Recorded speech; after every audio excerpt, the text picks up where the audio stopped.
দুনিয়াতে যত অদ্ভুত অদ্ভুত প্রশ্ন সব আপনি মুসা আলাইহিস সালামের মাথা থেকে পাবেন। বিভিন্ন বিষয়ে আল্লাহরে প্রশ্ন করতেন। সাইয়েদনা মুসা আলাইহিস সালাম আল্লাহরে বললেন, আল্লাহ আপনি আমার এমন একটা জিকির শিখাইয়া দেন যে জিকিরটার শব্দ আপনি আর আমি ছাড়া কেউ জানবে না।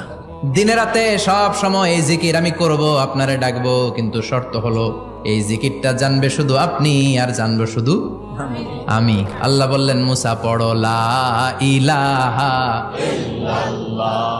মুসা আলাইহিস সালাম কয়, মাবুদ এটা তো জাতীয় জিকির, সবাই জানে। আমি তো চাইছি এক্সেলেন্ট একটা জিকির, কারো কাছে নাই, শুধু আমি জানবো আর আমি পড়বো।